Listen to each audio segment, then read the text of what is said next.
நலாஸ் நாட்டு சர்க்கரை நலமுடன் வாழ நலாஸ் இந்தியாவிலேயே நாட்டு சர்க்கரைக்கு ISI முத்திரை மற்றும் அக்மார்க் அங்கீகாரம் பெற்ற ஒரே நிறுவனம். தொடர்புக்கு 9047045000. மாண்புமிகு தமிழ்நாடு முதலமைச்சர் அவருடைய ஆணைப்படி மாண்புமிகு துணை முதலமைச்சர் அவர்கள் இன்றைக்கு தமிழ்நாடு முழுவதும் 5 இடங்களில் விளையாட்டுத்துறை சார்பாக புதிய பணிகளை துவக்கி வைத்திருக்கிறார்கள். அதில் மிக சிறப்பாக நம்முடைய அரியலூர் மாவட்டத்தில் இருக்கின்ற மாவட்ட விளையாட்டு அரங்கத்தில் ஹாக்கி விளையாடுவதற்கான செயற்கை புல்தரை டர்ஃப் அமைப்பதற்கான பணிகளை துவக்கி வைத்திருக்கிறார்கள். அரியலூர் பகுதி மக்களின் நீண்ட நாள் கோரிக்கை கனவாக இருந்த ஒரு திட்டம் இது. அரியலூர் பகுதியிலிருந்து பல்வேறு ஹாக்கி விளையாட்டு வீரர்கள் பயிற்சி பெற்று மிக சிறப்பான முறையில் இன்றைக்கு தமிழக அளவில் இருக்கிறார்கள். இன்னும் குறிப்பாக சொல்ல வேண்டும் என்றால், இப்பொழுது இந்தியாவுக்காக விளையாடுகிற கார்த்தி நம்முடைய அரியலூர் மாவட்டத்தை சேர்ந்தவர். நம்முடைய மாண்புமிகு தமிழ்நாடு முதலமைச்சர் அவர்கள் அரியலூர் வருகை தந்தபோது அவருடைய இல்லத்திற்கே சென்று அவருடைய பெற்றோரை சந்தித்து வாழ்த்து தெரிவித்து அவர்களுக்கு வீடு வழங்கியதும் நாம் அறிவோம். எனவே இந்த ஹாக்கி விளையாட்டு உற்சாகப்படுத்துகின்ற வகையில், ஊக்கப்படுத்துகின்ற வகையில் மாண்புமிகு முதலமைச்சர் அவர்கள் இயங்குகின்ற அதே வகையில் மாண்புமிகு துணை முதலமைச்சர் அவர்களும் நமக்கு இன்றைக்கு இந்த மிகப்பெரிய பரிசை அரியலூர் மாவட்டத்திற்கு வழங்கியிருக்கிறார்கள்.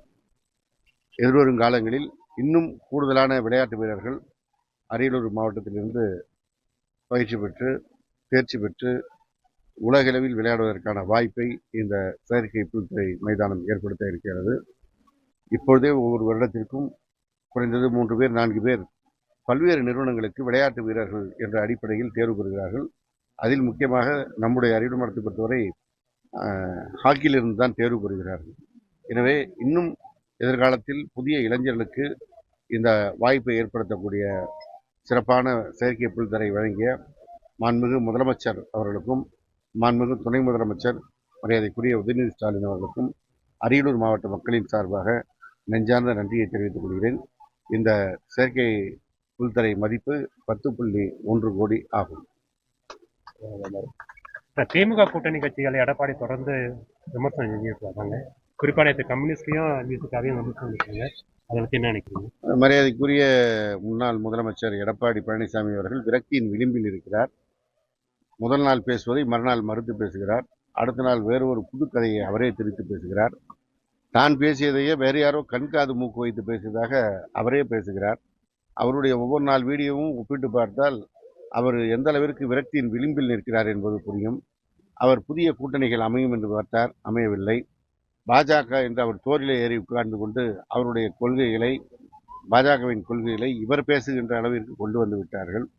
எனவே அந்த தூக்கி சுமக்கின்ற சுமையினுடைய வழி தாங்காமல் இப்படி பிதற்றுகிறார். அவர் திராவிட முன்னேற்ற கழகத்து கூட்டணி வலுவாக இருப்பதை பார்த்துதான் இன்றைக்கு எல்லோரையும் விமர்சனம் செய்யும் நிலைக்கு போய்விட்டார். அவர் நினைத்தது நடக்கவில்லை. அவர் எதிர்பாராத சுமையை சுமந்து கொண்டிருக்கிறார். எனவே அந்த விரக்தியின் விளிம்பில் நின்றுதான் இதையெல்லாம் பேசிக்கொண்டிருக்கிறார். அவர் மக்களையே மாக்களாக நினைத்துதான் பேசுவார். எதில் இருக்கிற மக்களை மனிதர்களாக நினைத்து பேச மாட்டார். அவர் வாய்க்கு வந்த இதெல்லாம் பேசுவார். இன்றைக்கு அதன் உச்சமாக அவர் உண்மை நிலையை வெளிப்படுத்துகின்ற வகையில் அந்த காட்சியை பார்ப்பதற்கே தமிழ்நாட்டு மக்கள் விழுந்து விழுந்து சிரிக்கின்ற அளவிற்கு ஒரு சூழலை ஏற்படுத்திவிட்டார். அவருடைய கடைசி கட்டம் இதை நெருங்கி கொண்டிருப்பதை இது காட்டுகிறது.